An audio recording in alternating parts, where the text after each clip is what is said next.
Good afternoon and good evening. I'm delighted to welcome you to our Thursday evening plenary, Channels, part of Imagining America's 2021 National Gathering. My name is Mina Matlin, and I serve as IA's Managing Director and the lead organizer for this virtual convening. I'm joining this space from the homelands of the Nisenan, Maidu, Miwok, and Miwok in a gathering place now known as the city of Sacramento. At this year's gathering, we're invited on a journey through the multiple ways we shape and are shaped by water. We open our imagination to the redesign of our water systems, and following water's movements, we consider how our scholarship and creative practices may intentionally adapt to remain purposeful and impactful, continuing to move us towards a world of liberation, even in the midst of so much change. Water. What might we learn from a deeper relationship with this essential building block of life? The first mother. Calling us into our own water pilgrimages, this evening's session takes us into the channel of our water journey as we traverse the landscape of building intercommunity solidarity and liberation. So before introducing the incredible individuals who will be guiding us tonight, I have a few brief logistical items to cover. This session offers closed captioning. To access the closed captioning, click on the CC button found at the bottom of your Zoom window. You will have opportunities throughout our session to interact with our presenters and other participants. And to begin, we invite you to use the chat to introduce yourself. Our panelists would love to hear from you throughout the session, so should you have any questions or comments for them, please also place them in the chat. Finally, we invite you to engage with us on social media. Our event hashtag is IA Gathering 2021. It's now my great pleasure and honor to introduce our speakers for this evening, The Wind and the Warrior. The Wind and the Warrior are a healing arts collaborative rooted in the application of Indigenous knowledge and love-based interventions within movements for transformative justice. In 2020, Wind and Warrior embarked on a sacred waters pilgrimage, journeying along the Mississippi River in community sacred water ceremonies, holding spaces for intercommunity conversations and cultural arts practices towards the transformation of our systems and relationships and healing of our waters and lands. Artists, educators, and activists, the founders of Wind and Warrior are Karma Mayet, Nana Fofie Amina Bashir, Nana Korantemah Pierce Williams, and Ife Afriye Kilimanjaro. Ife Afriye Kilimanjaro is a grandmother, director, author, connector, researcher, administrator, teacher, and traditional healer, whose experiences and decisions both inform and are informed by her deep commitment to justice and a better world. She co-founded The Wind and the Warrior and works with Soul Fire Farm. Nana Korantemah curates spaces that welcome traditional practices rooted in ancestral facilitation and that have impactful approaches to stress reduction, body wellness, trauma, and disruption of stagnant thoughts and actions. Poet, healer, composer, performer, and teacher, Karma Mayet brings the same reverence for the mystery to each modality. Nana Fofie Amina is an Akamfo Penying, a cultural organizer, artist, facilitator, and expressive arts therapist, just trying to honor Octavia's legacy and the legacies of so many others. Quote, "We know more about survival than most people. The proof is that we have survived." Octavia Butler. Thank you for being here. I turn it over to you.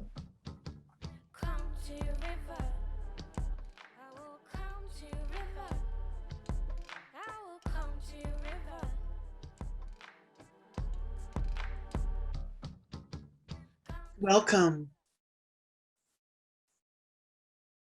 From where we were born and where we will return, allow us to go to the water in this moment.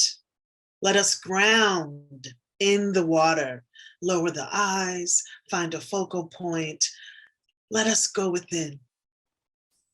Let the feet be firmly planted against the earth. Bring the breath created from the waters, full and flowing. allowing the waters to fill, slowly moving up the legs. And with each breath, feeling that water fill past the legs, up through the hips, through the stomach, taking it in, welcoming through the ribs and the chest, bringing that water, filling, lingering around the heart.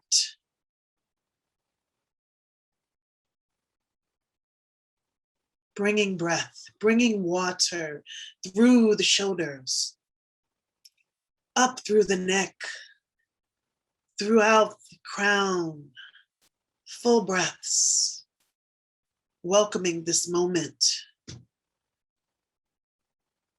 Leaning into your heart rhythm,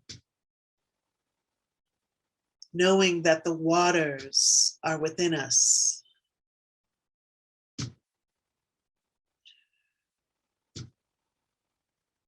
Deep breaths. Hands on the stomach or on the chest. Fully ground, become one with all the nourishment of the life force of the water.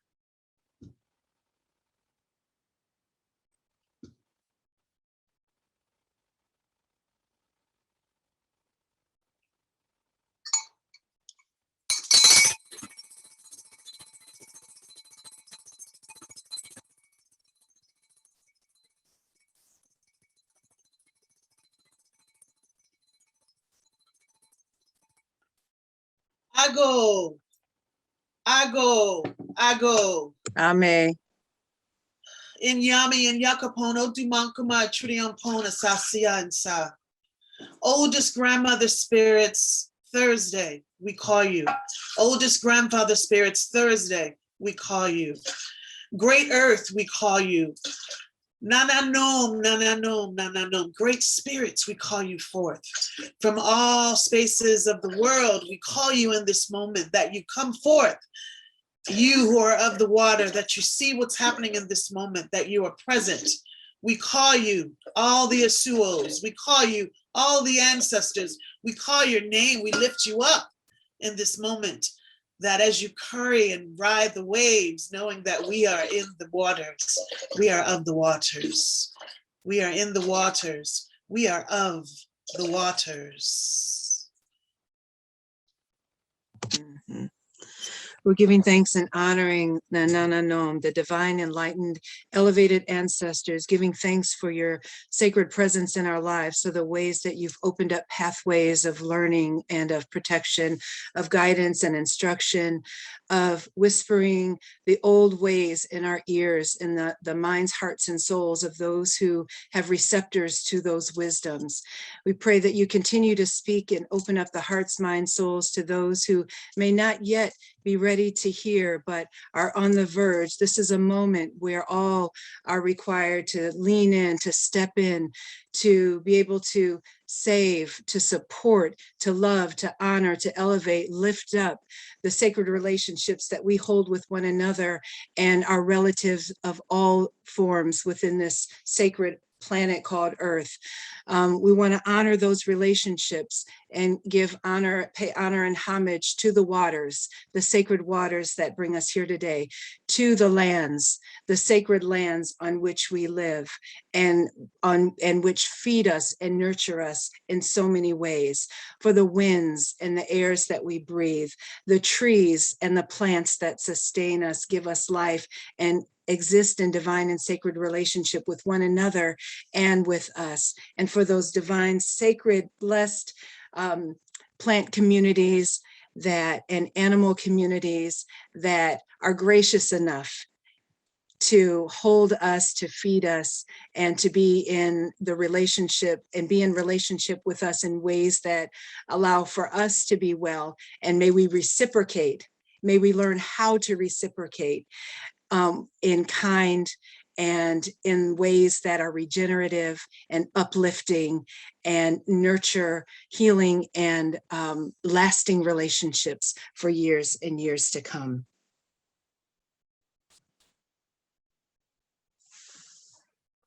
Nanami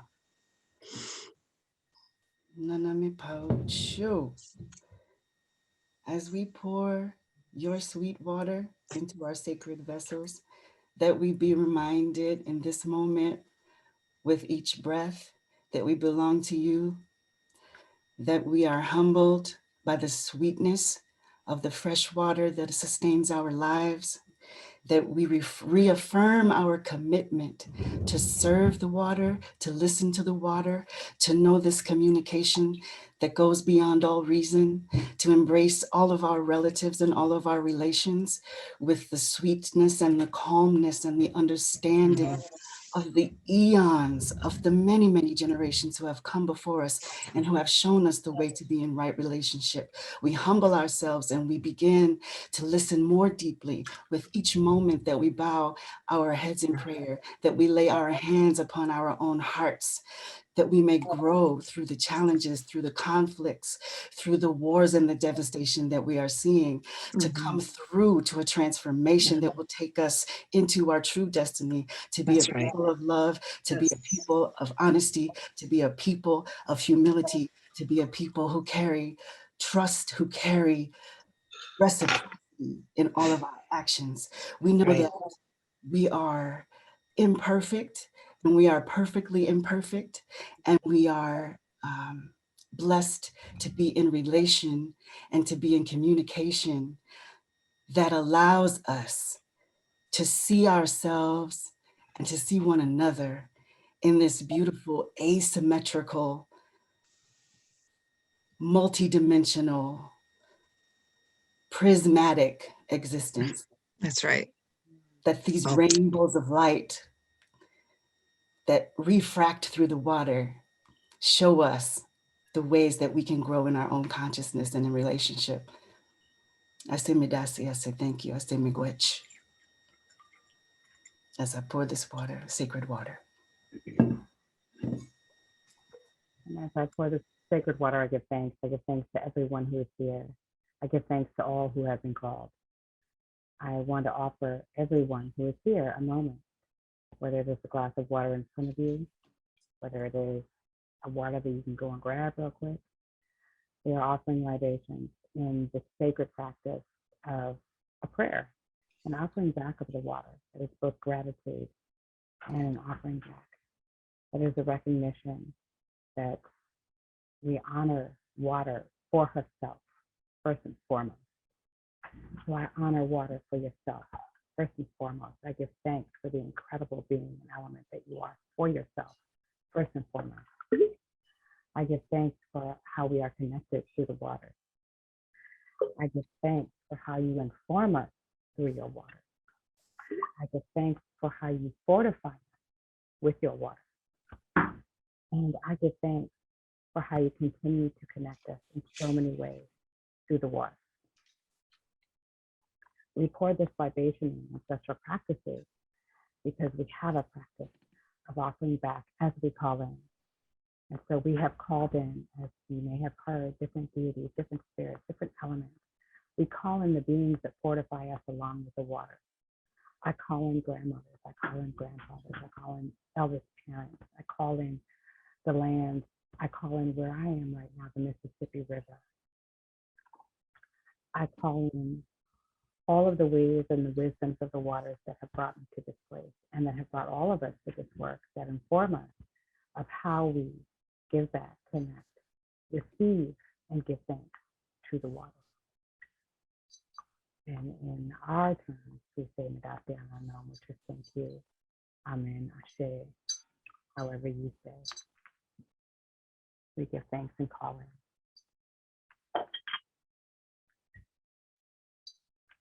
Medasi.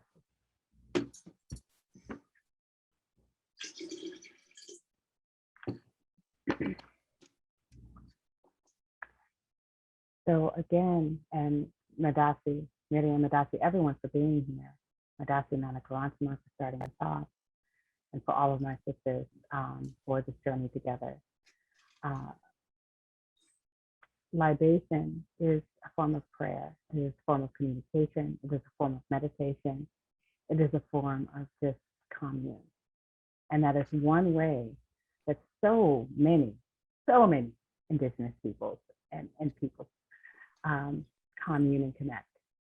And so it's an offering of the water back, giving thanks to the water that has been given to us. And that is libation, and that is what we've just opened with. And to open with that, a question that we're offering to all of y'all and that we will start with is, what is your relationship with the water?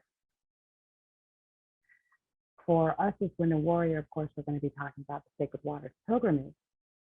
But I want to start with before then, before even the pilgrimage, and even before Wind and Warrior we came together. And y'all, I'm gonna be honest, the four of us have actually been working together for over 25 years, right? So Wind and Warrior is the last bit. So we've had a journey together. So my question is for all of y'all and for us, tell me about your journeys and your experiences and how you came to honor and work with the waters. I will start with my sister, Akampo Ife Afriye.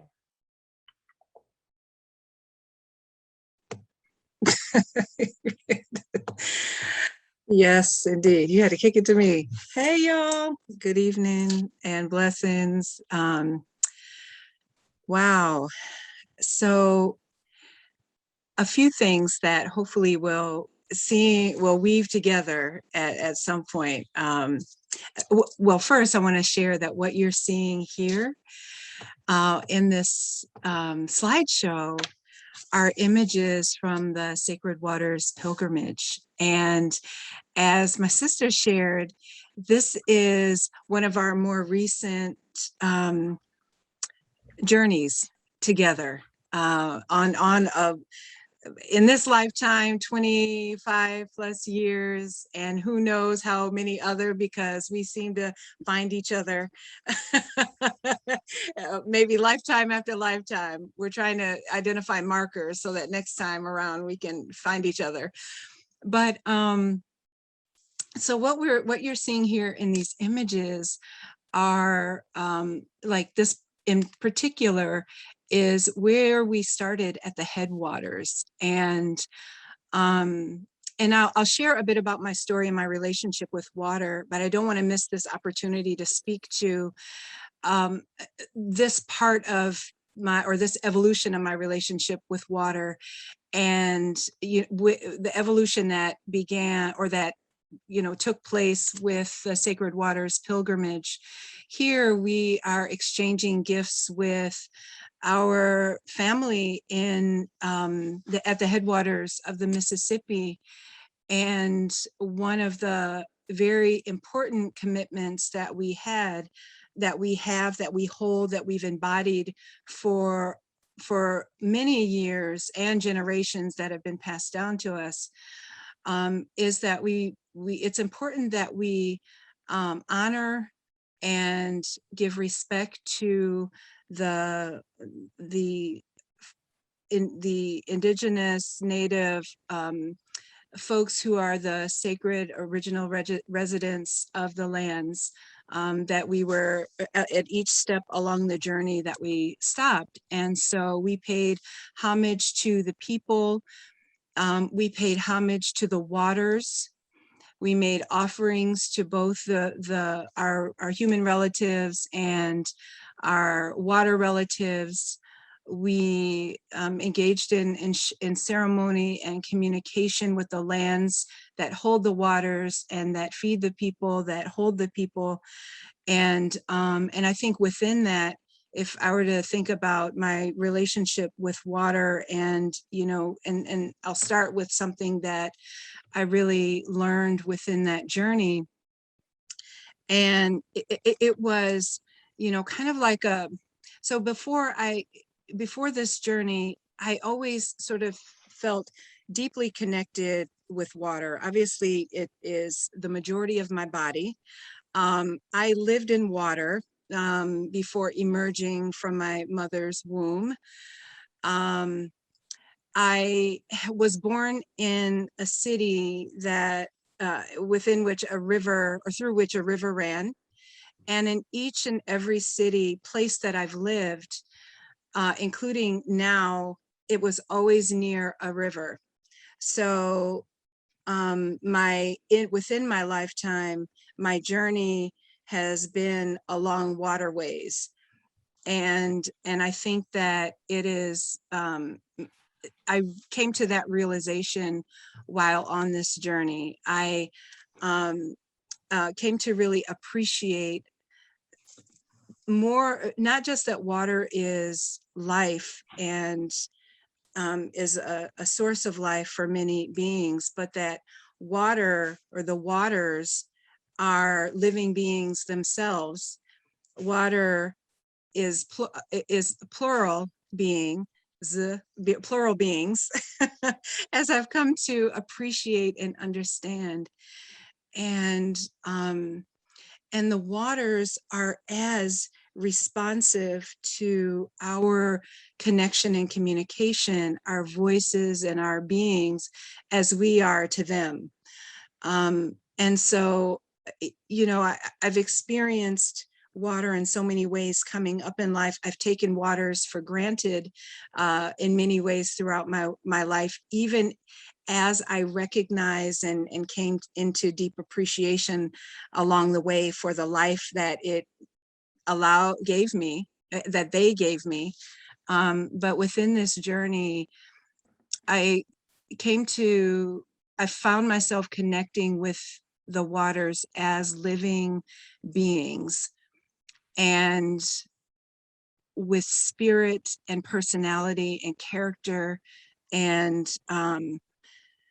force and peace, and, you know, all the ways that we can imagine ourselves being as humans, you know, with all of our moods and emotions, with the highs and the lows, with the excitement and the fury, that the waters too embody and show up in all of these different ways.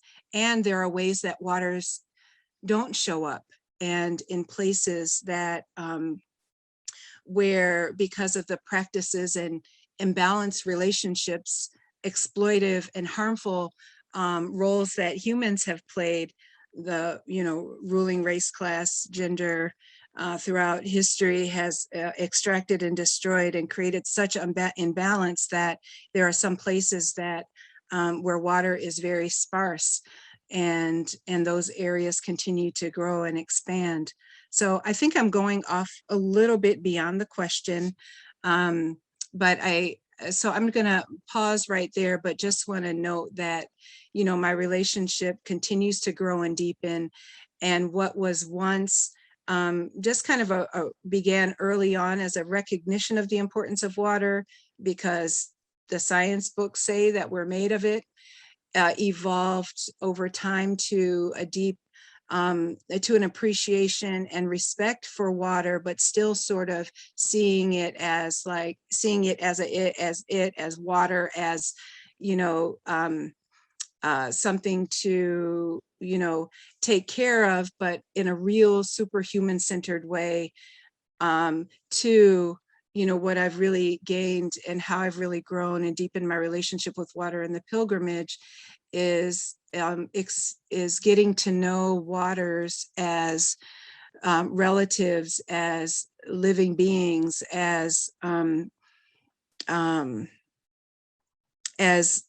you know, relatives with whom a sacred relationship requires a kind of reciprocal existence with one another, and, you know, allowing for growth within that. So not like a stagnant existence, but, you know, one that is dynamic and moving.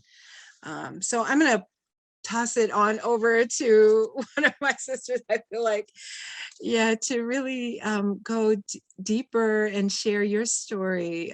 Karma, can I pass it on over to you?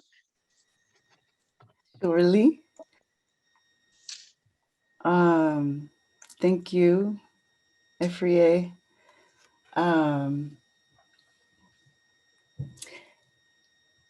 Afriye, when you called, I mean, technically it was an email, but when you put out this call, I want to say, what, almost 7 years ago now, in 2015, which would have been roughly 20 years or so into our relationship, our sisterhood, when you put out this call and you shared this vision, that part of our work as folks who engage in the ancestral practices of healing and wisdom that we've been taught by our elders, that there was a way we were feeling called, that you had heard this call in your heart, that it was imperative for us to move ourselves, to travel ourselves physically through this land, through this place, this Turtle Island, to touch upon places where our ancestors had touched their feet before, and to go to these places and to pray and to connect ourselves with the experiences of the generations who came before us and the generations who will follow us. We answered that call, we answered that email, each of us individually, not knowing, as we learned later, that you had sent this call to, I think, roughly like 30 folks with whom you had been in relationship in movement spaces, justice movement spaces, to say, who's ready to do this? And I felt that call in my heart and I answered. And what we found out later on is that exactly 3 people answered. And so those 3 people, plus you, became the Wind and the Warrior. Again, after we had taken so many winding paths through the 25 plus years that we've now been in relationship and community. And so that vision came into fruition with the Sacred Waters Pilgrimage. One of our offerings as the Wind and the Warrior has been to create healing spaces for folks who are doing frontline organizing, to come into rest and to be cradled and to be healed. And when we had that gathering at the Highlander Center in 2019, we all got up one morning with the folks who attended the gathering and shared at breakfast what our dreams had been.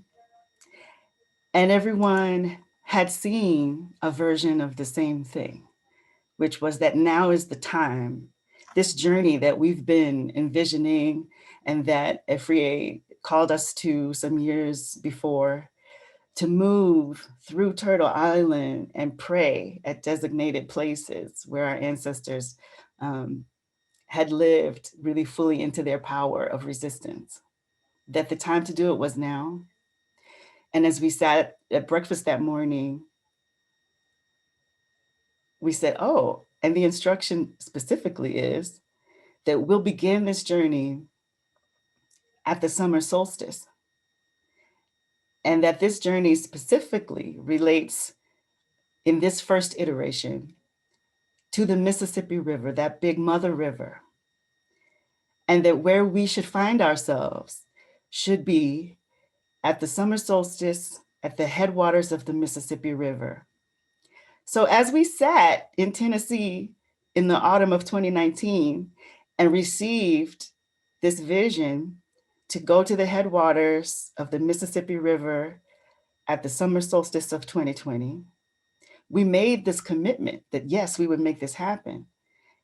Not knowing, of course, all that would unfold in the year of 2020, that would have us in June of 2020 in St. Paul and in Minneapolis, Minnesota, where we were embraced and welcomed by our Ojibwe relatives who took us into ceremony.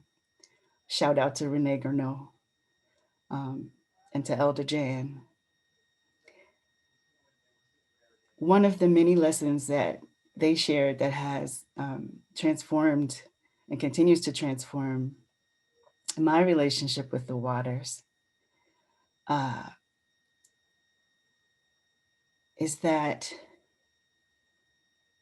it's important for us to continue to remember, as you spoke to as well, Afriye, that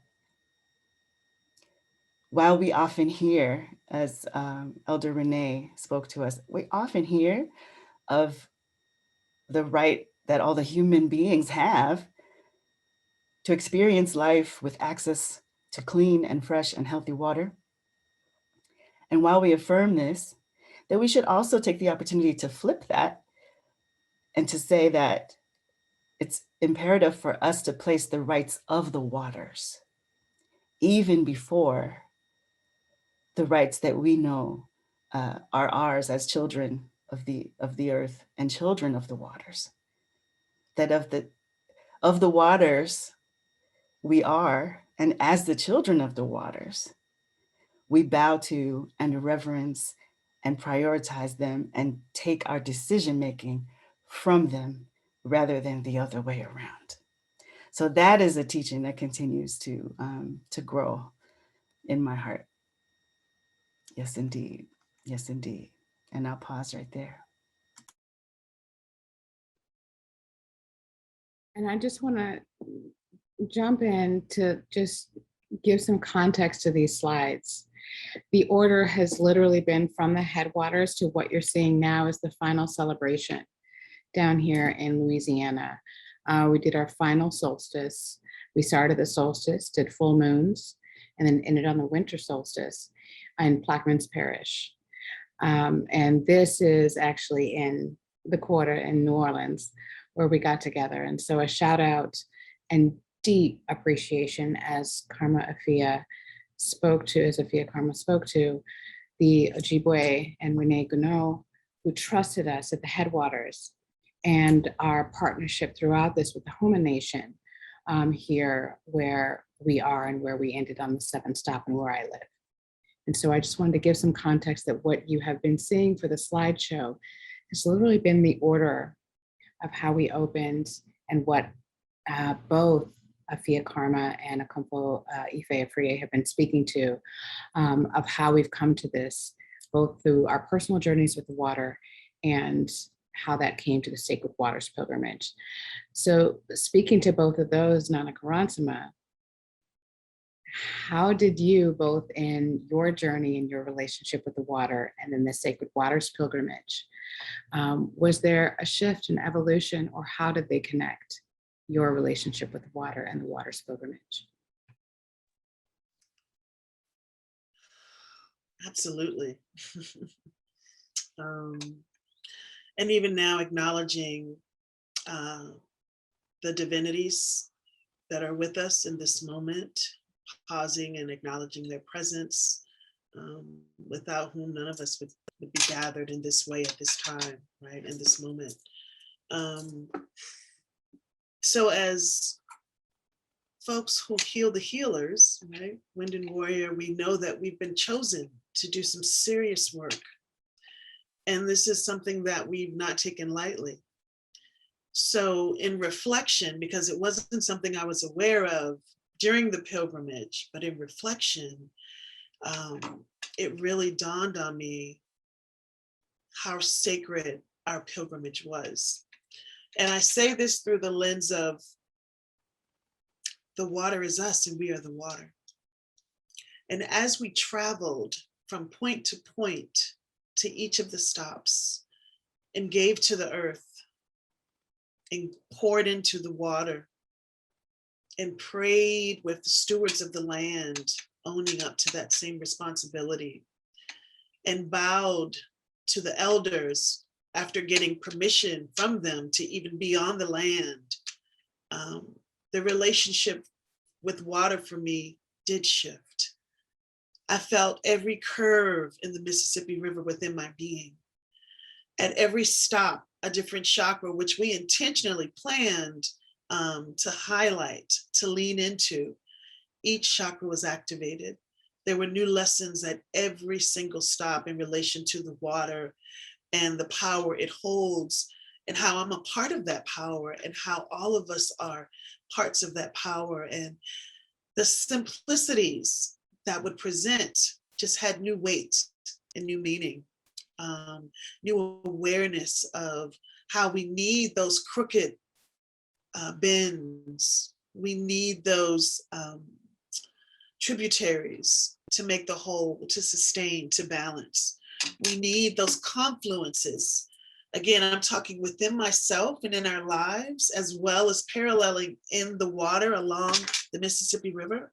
Each of those bends and bows, we needed those as we live them, as we are of them, to help us to even get more awareness, to grow deeper in our faith, to grow more deeper in our ability to really hold and navigate as spirit discerns us to really respect the traditions, as my sisters have already spoken to, that were here eons prior, but to be caretakers and to proudly stand for all of the ancestral presences that we hold in our very DNA, and to know how sacred that the water is, into this awareness, into this work, into, as our collective, one of our collective spiritual godmothers, our spiritual elders told us, you're healing in a year of the dead.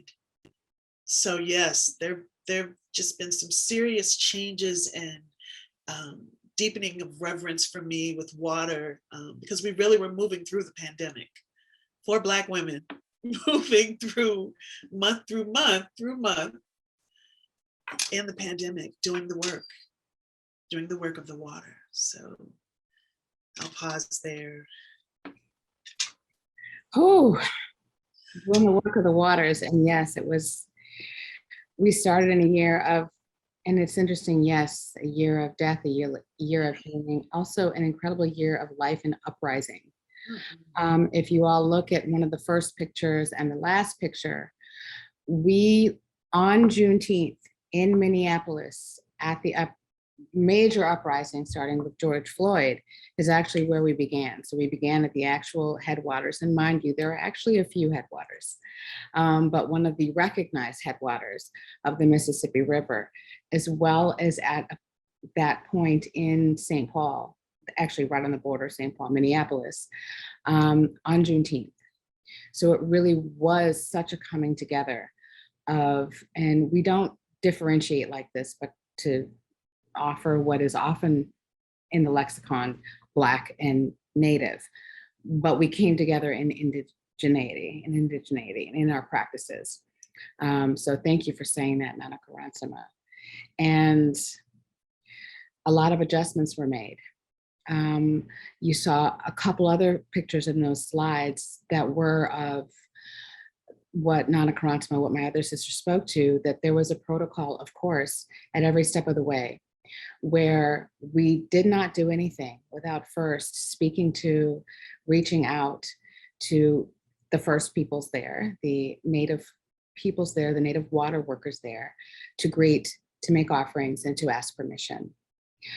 There was not a single point on this where we were not in practice with our Native family to do ceremonies, and that was the point of the pilgrimage, is to exchange practices and do this together, and specifically the Mississippi River and how it holds so much of our connected and combined histories. There were also some pictures because we also made sure that we were reaching out to Black elders in those communities along the way, and it was important for us to do both, and to ask and to offer and to get permission and to speak to and greet members of all these communities and combined communities along the way. And so I want to check in with my sisters and with all of us. And the answer to the water is I'm a water spirit. So I mean, I could go all day on that in terms of I'm such a water spirit, it's ridiculous. You haven't answered the question, so go ahead, and why don't you have a go at the evolving relationship? And what does it look and feel like for you? I am so water. What it looks and feels like for me is that all of my time growing up, I'm a fire child as well, but where I learned myself has always been in the water. Where I learned communication has always been in the water. Where I learned trust has always been in and with the water. And so, and I'm talking, I grew up around Great Lakes. I grew up, you know, being in oceans at a young age, and I'm so blessed and thankful for that. Being in rivers and with rivers, and that was always where I really learned communication. And y'all, I want to let you know, some of this, if we're sounding woo-woo, we're all also very much in the activism of it, but it's grounded in what we've learned along the way. And the whole reason that Wind Warrior and that our sister Fofie Afriye sent out that call is because we know not to separate the two. And we want to stop and make sure that we're no longer separating the two. And so both my activism and my spirit journey and my ancestral journey all came from learning with the waters. That's the answer. I appreciate what you spoke to just now, Nana Fofie, because there's a way that we understood so deeply, we do understand so deeply that sometimes we might miss the opportunity to pause and break it down, but the revolutionary necessity of the unification of the Black and the Native folks to turn this whole situation around is what we recognized. And we know that the way to do that has to begin with relationship. And relationship has to begin with ceremony, with ritual, with creating that consciousness of interconnectivity through the generations and through the nations. As our sister Bassamine always said, a daughter of many nations, right? And shout out to all my relations. So yes. That was the impetus. So we know right now in this revolutionary moment, our togetherness as Black and Native folks is crucial and is calling us to move ourselves from the top to the bottom of the Mississippi River, that great mother river who provides life for a vast majority of beings on this continent of Turtle Island through all of her tributaries, and who's under attack greatly, especially in a place called Iowa, where we were invited by our sister Sakawis to recognize that the dead zone in that Gulf of Mexico, where our Mississippi River opens into the sea, is created in large part, like 85% of the gunk in that river is created in large part by big ag in Iowa.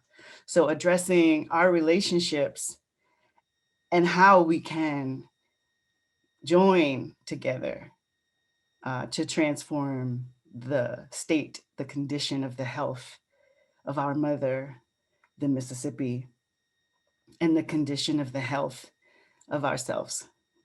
Mm-hmm. Sakawis is also known as Christine Nobles, and please check out the incredible work she's doing with Great Plains Action. So we want to really shout out the incredible work that she has been doing, that she's doing now with that organization. And thank you so much, Karma. I want to ask, and I want us all to talk about what you just said. We were actually at a retreat when we were talking about how this has got to start with ceremony, but what's the this? So yes, we were doing a Sacred Waters pilgrimage. What led to that in terms of the importance of when we talk about Black and Native solidarity and starting with ceremony? We know that Black, Indigenous, and other people of color, we can talk about solidarity and unity, but what does that really take? So why for the three of y'all, why for the four of us, if y'all want to speak to it, was it important to start with ceremony and the waters?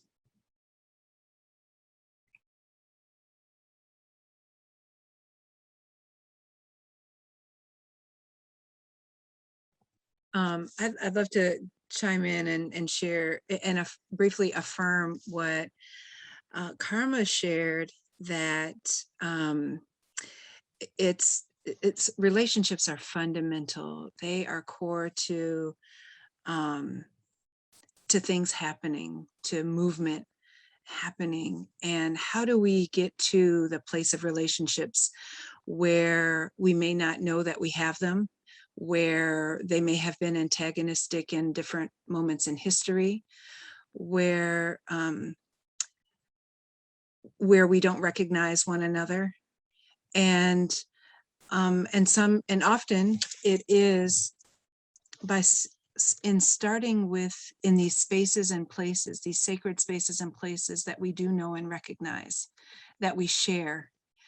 And even if we don't say a word, and there were times where along the journey in ceremony we didn't speak, but we're in ceremony with one another, and that opens up so much. We've talked about this, being the very first, because it's like in this journey, this is where we greet one another. So literally, sometimes it's what we do. That's all you do. And it's not all as in a reductionist sense. It's like the expansive, this is all we do, is let's say hello and let's see one another. And let's share something that is familiar to us. And that opens up our being able to engage with one another in ways that are, where we've shedded the ideas or the notions of one another. It doesn't mean that we've resolved or dropped all stereotypes and where we've, laid everything down. But what it does is it creates this container within which we can be, and I think that's what is so powerful and beautiful about ceremony is it allows for a ceremony is familiar to Indigenous folks.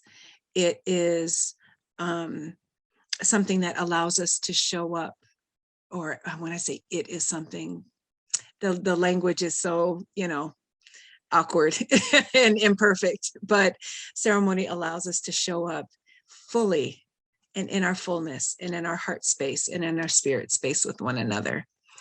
And it affirms our and holds space for our core beliefs about the world.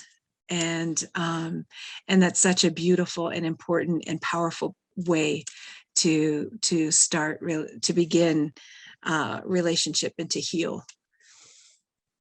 That's what I'll say.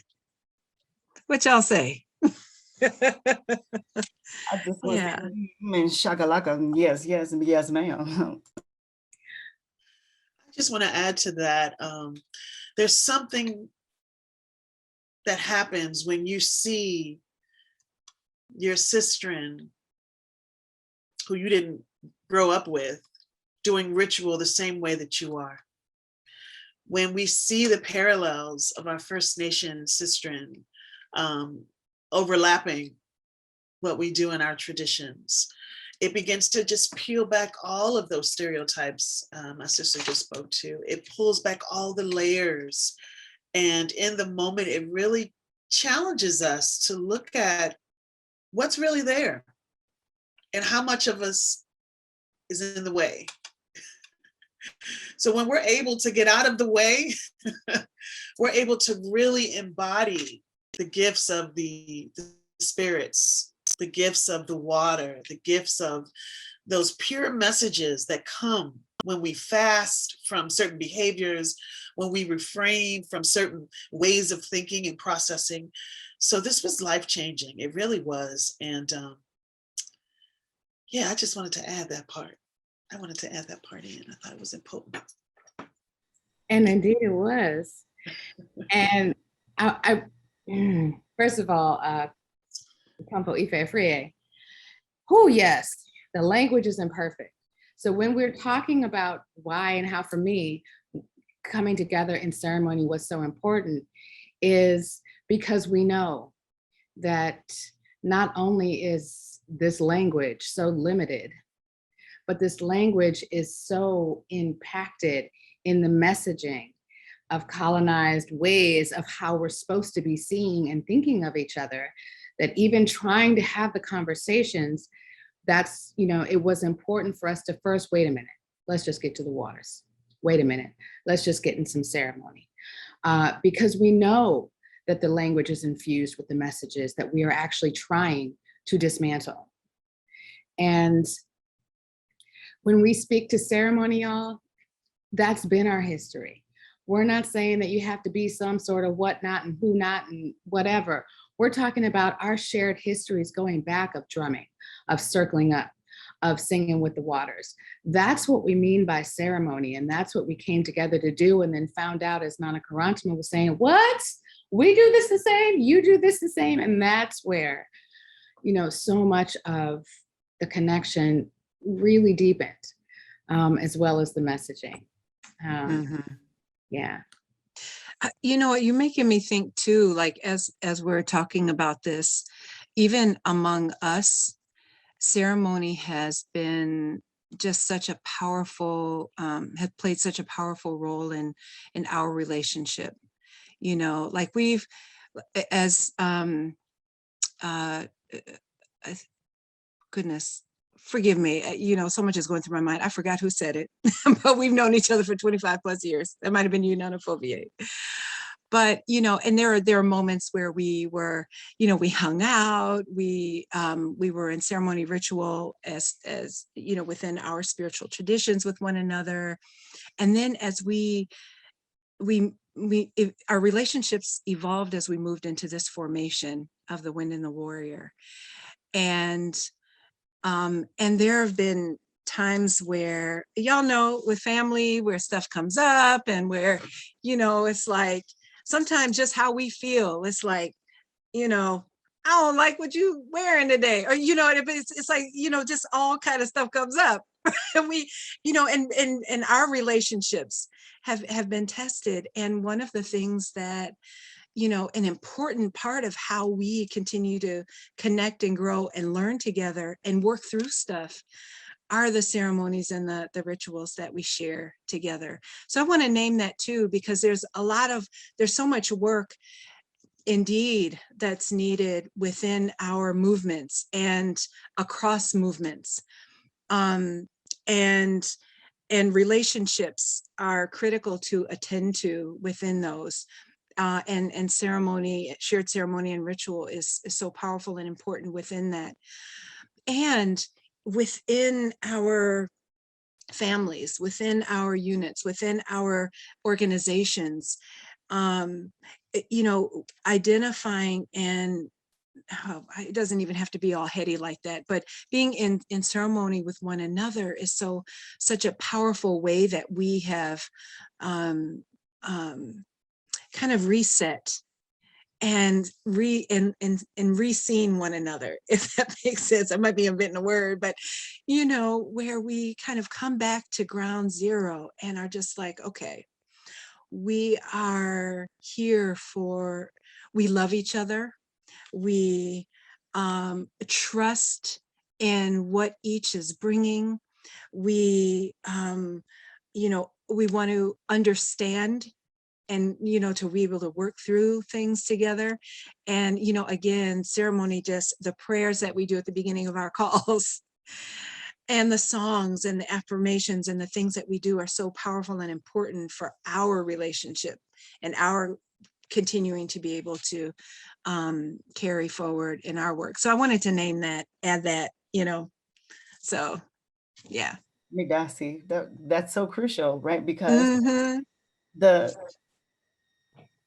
the central commonalities that Nana Fofie and everyone has spoken to, and that you're emphasizing and re-seeing, I like that, I'm keeping that, right, is that this relationship and this engagement with our elemental relatives, right? Right now we're focusing really closely on our elemental relative, the waters.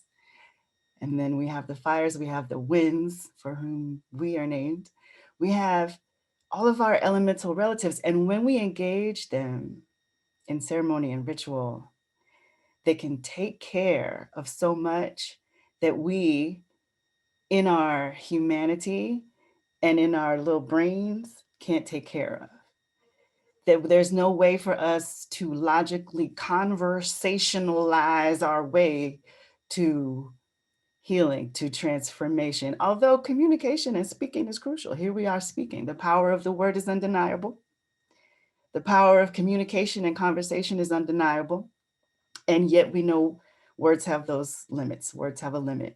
And that's where we allow the reality that we are electromagnetic beings vibrating with all these elements to come into play. And, you know, shout out to my atheist family. This is not to pressurize anybody into a cosmology or a worldview, the way that we constantly invoke spirit. You know, if the alignment of all this wonderfulness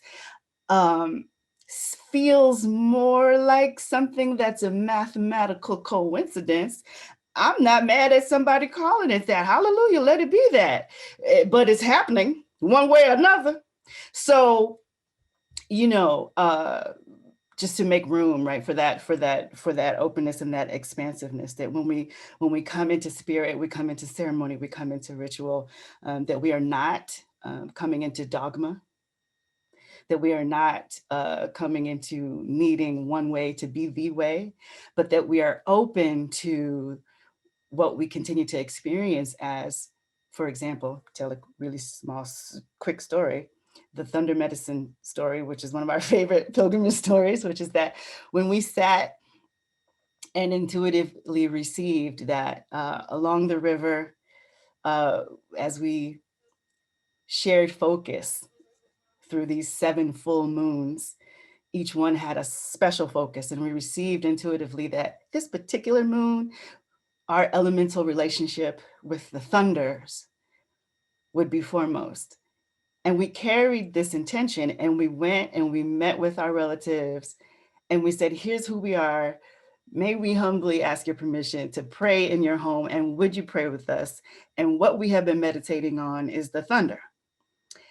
And then they looked at each other and they looked at us and they said, well, 2 days ago, our elder who holds us in ceremony called us and said, you know, it's time to bring out the thunder medicine drum. So that oneness, that coming together, that commonality that is beyond the effort, the intention, or the agenda of any of us as human beings is what we want to honor and invoke. And in terms of, I think also what you spoke to, Nana Fofie, that no one has to be a fill in the blank of who's the who, right, in order to get in this water, like literally. That you are this without anybody naming you, anointing you, or putting you in some hierarchy somewhere, that you are this, that this is your birthright, that when you breathe, you're in ceremony, that when you drink water, when you bathe yourself in the water, that you're in ceremony. And that one way that we've offered to folks who joined us virtually and in person throughout the pilgrimage, and that we offer to you now, is to literally sit in relationship with the waters, to take a vessel, to pour some water into it, to say thank you to the water, and then to sit after you speak to, sit and listen from. And just that simplicity can be so very powerful, so very powerful. And of course, you're right on point, because we have a question. And just first of all, thank you. Yes, amen. So speaking of ceremony and how we can all get on board, this is one of the things we do. So we love a tambourine. We love a percussion. We love a drum, because that is one of those things that we don't have to say words. You hear somebody banging a tambourine, you hear somebody on the drum, and you feel it. We don't have to worry about how we are wording, we're not going to cognitive executive function our way to liberation and sovereignty. I'm just going to say that right now. It's going to be a part of it. It's going to be an important part of it. but the other part is ceremony. And to us, what we have been finding and what we've come to is the most important part is ceremony. And again, by that, it's not about any particular tradition. So there was a question of, if you're new to ceremony, where do you start? What does it mean? And so I'm going to put that out to all of our sisters. And I do want to reiterate that also my sister Afia Karma just also spoke to that when we are speaking, whether it's of spirituality or tradition or ceremony and even ritual, none of these are things that are inaccessible or even that you need anybody else or any kind of intermediary for. If you tend to get up in the morning and have your glass of water and look out the window, that can be your ritual. Just add, what is your intention to do that? Do you have a question or curiosity or prayer? Just add that. But even that in and of itself is your ceremony. So for this work and for water workers, there is ceremony with the water, which doesn't have to be anything more than, let me go and put my feet in or put my fingers in and touch it to myself and see how I feel.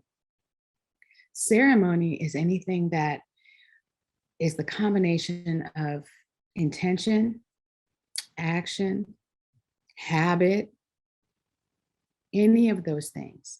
So it doesn't have to be a part of any religion or spirituality, or as my sister said, dogma. When we say ceremony, ceremony is the intention of how we come together and commune.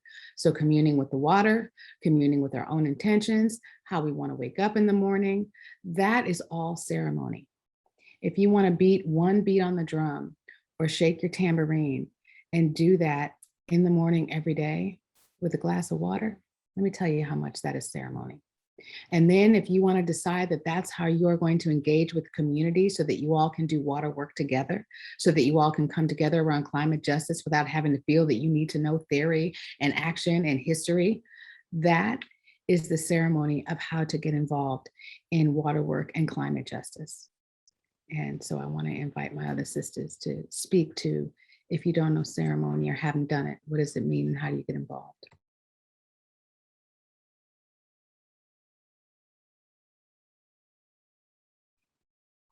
Nana Korantemah, tell me. You covered it quite well, sis. You did a great job of covering. Let's see, were there any other questions that we can put out there? I'll add one thing to that, because this dog is over here running around. And let me tell you, when we were pouring libation, if y'all noticed, I was laughing because I'd let him out and he never knocks on the door that hard. He, while we were pouring libation, was banging and like, no, something's going on, let me in, let me in. And the other part of ceremony, and as my sister was saying, it's all of our elemental beings, the trees, the waters, the lands, our animal family, all are speaking in communion. So the other part of ceremony is there's the engaging, and then there's the listening and receiving. So that's what I wanted to. In however that looks, because we can have ceremony over a spades game. Yes, laughter is crucial. Laughter, yes.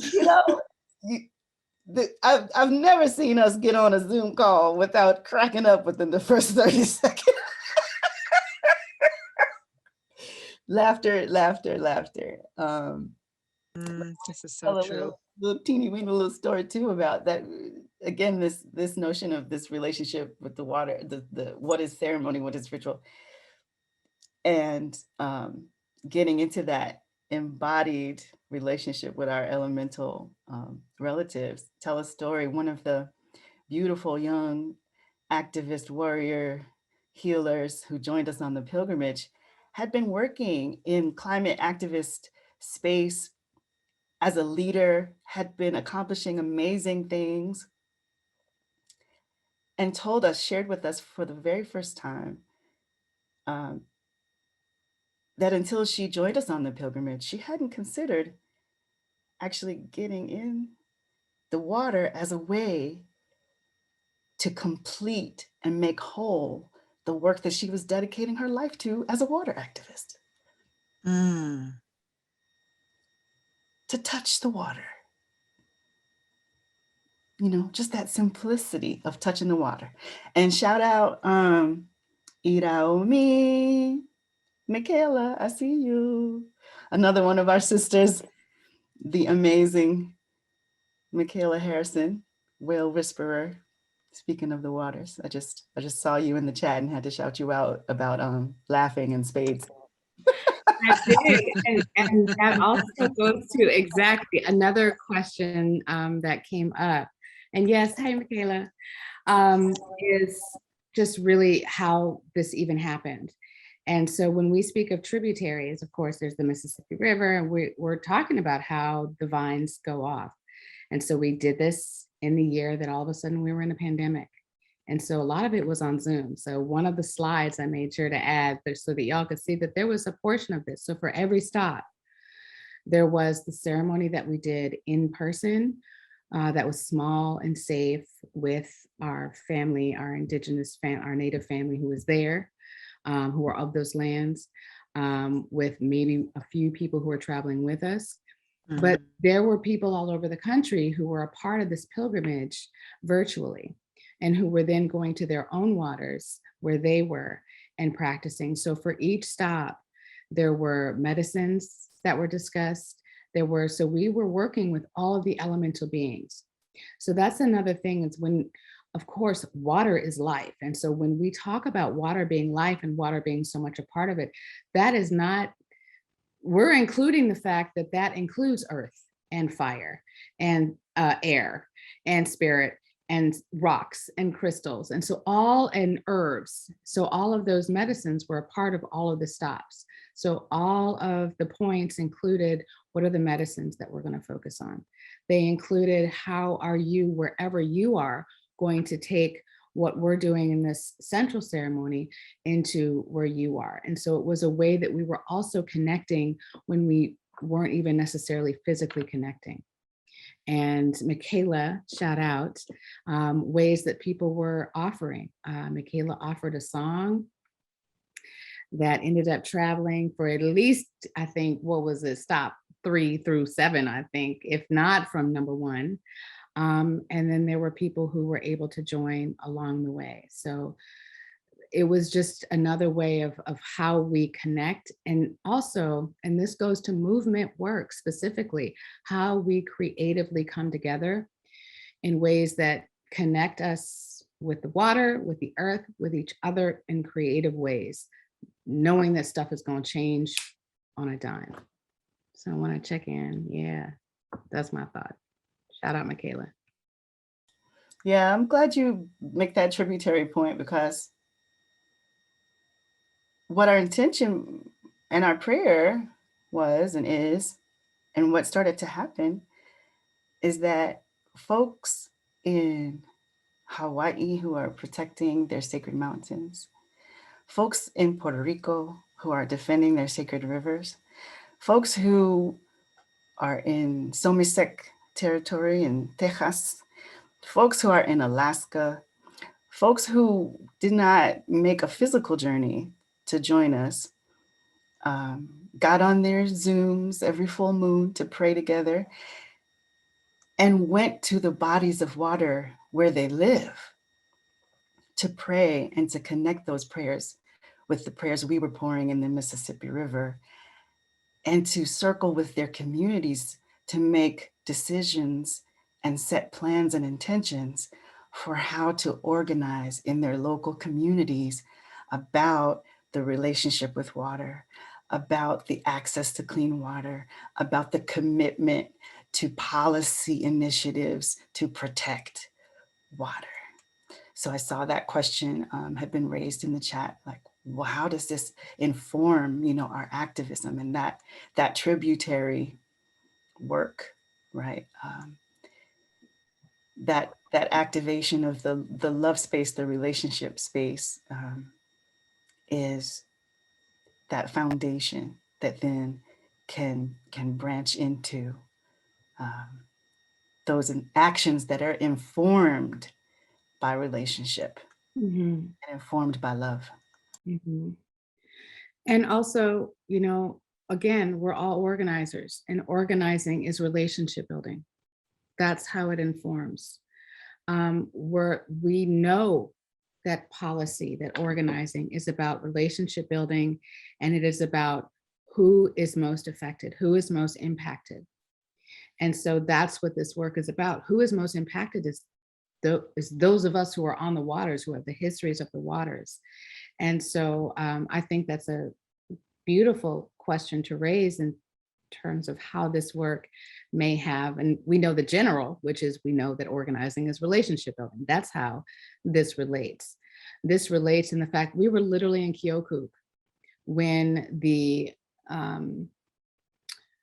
decision to stop DAPL happened.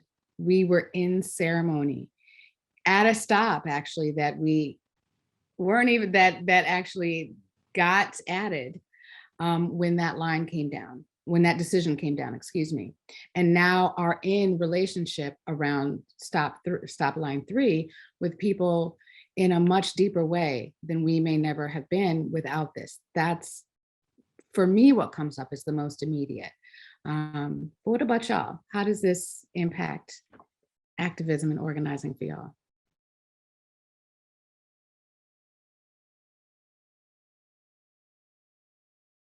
One way that comes up is a new level of trust within.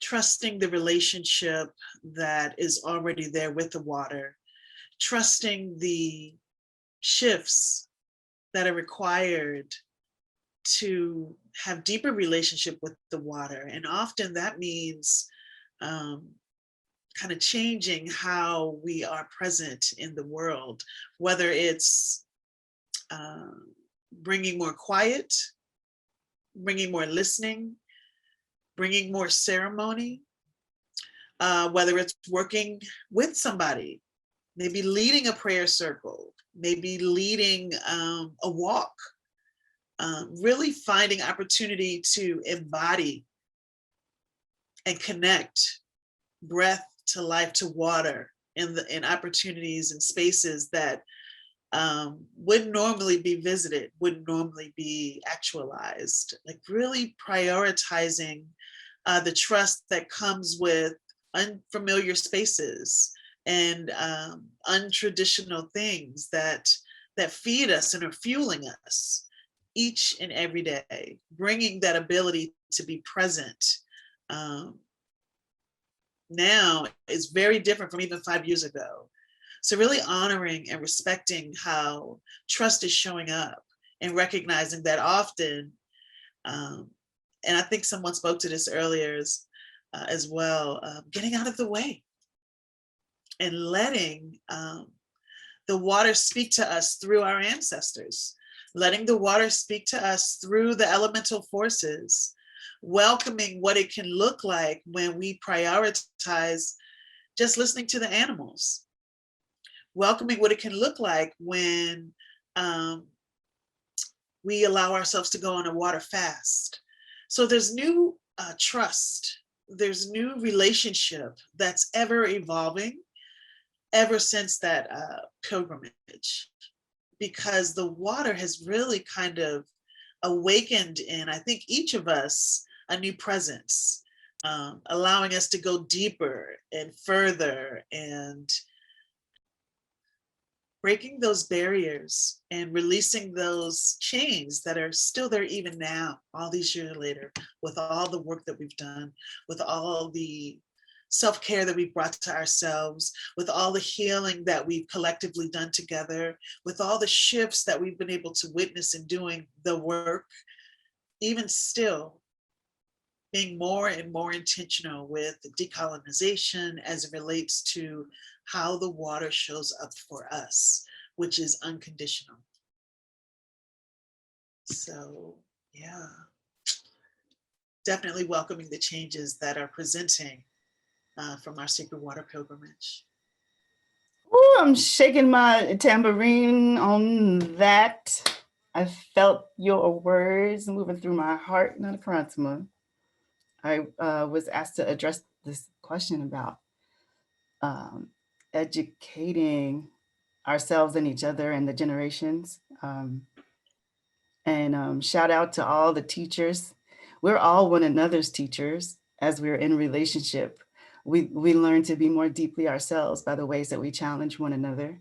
And for those of us maybe in the chat who are posing this question of how to apply this as educators, specifically like with groups of children or in classrooms or in universities, I find as a teacher that the same truth applies that all my sisters have spoken to,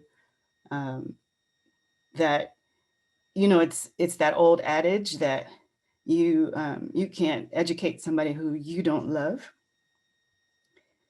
And that we've seen all the research to talk about how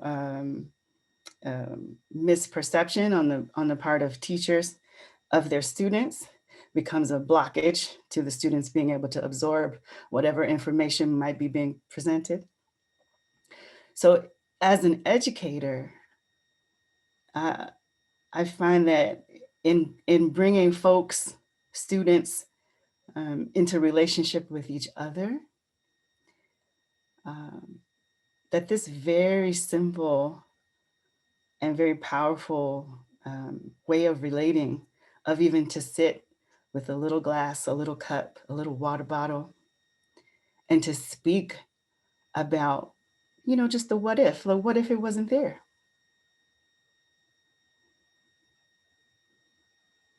Or what if we know there's water somewhere far away and we know we're over here and we all need it? How do we figure out how to get it for everyone? How do we create equitable relationships so that we can care for each other? And then from there, what's the problem solving that's needed? And then what's the mathematics that's needed? And what's the science that's needed? And what are the stories? What's the humanities piece of it? What are the stories that tell us of how these relationships have happened in the past? And how do we motivate ourselves to go do that through the inspiration that our poetry, our songs, our tambourines can offer? So bringing that as educators to center the creativity, to center the arts, is what I feel is the fundamentally powerful connection between this work and the way that we educate the generations. And I'll just inhale, exhale on that and pass this microphone to my sister, Ife Afriye, to begin to round us off. Real quick, I just want to add to shake a tambourine to what you just said. And the other part, whether as educators, healers, activists, therapists, that there's also the tradition when we say 7 generations up and 7 generations down, behind coming up, that means a lot. And so that's also the ability to look at someone and see beyond some particular individual personality or characteristic. That's also the ability to understand the 7 above and the 7 that are coming. That's the ability to see ancestor descendants and the waters and our elemental family in each other, so that it hopefully does not get caught up in individual and personal characteristics and personality, but that we can continue with the larger vision of planting these seeds.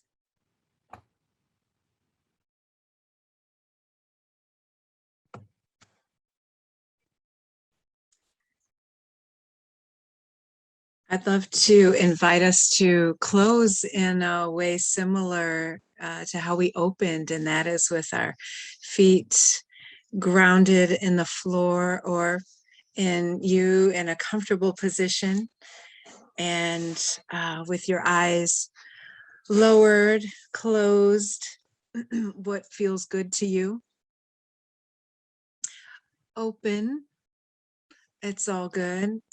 But I would love to invite our connecting with one another with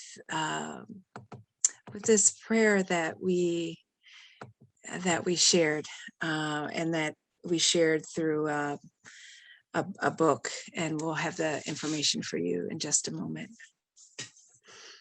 But take a couple of deep breaths on your own. But know that as you breathe deep on your own, we are breathing deep together with one another in this community that we have created, in this space that we've shared for the past hour and a half.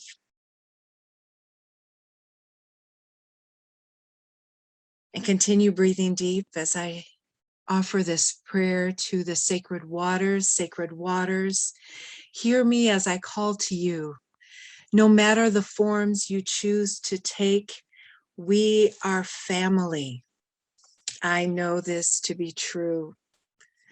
Sacred waters, help me to see and be clear about my purpose and vision. Help me to embody deep understanding and to demonstrate great wisdom.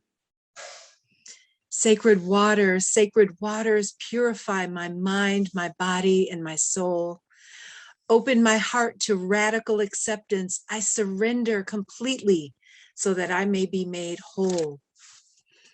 Sacred waters, feel me as I come to you in humility and in gratitude. I surrender, I release, I am filled, I am whole.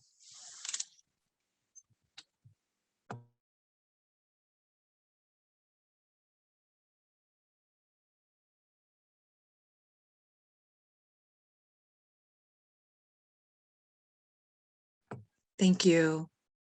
Give thanks and deep gratitude to each and all of you for this opportunity to share and talk and all the other things that are beyond speech that we were able to share and connect with in this space. I'll hand it back to Mina. Thank you all. My heart rate is like so slow, and I'm feeling this space of love that you have created. So much gratitude, Karma, Ife, Nana Fofie, Nana oh my gosh, I just butchered your name. Korantemah, and to all of our attendees for coming together in ceremony with us this evening. We have just closed day one of IA's 2021 National Gathering. So thank you. Tomorrow we'll continue our journey, which begins at 8 a.m. Pacific time, 12 p.m. Eastern time with Jellyfish Joy, a collaborative movement session, and the kickoff of the IA get-togethers. Please see the link dropped in the chat for details on how to join these and other day 2 sessions. And thank you all so much for bringing so much love to this space. We wish you all a joyful, peaceful, wonderful rest of your evenings, and good night.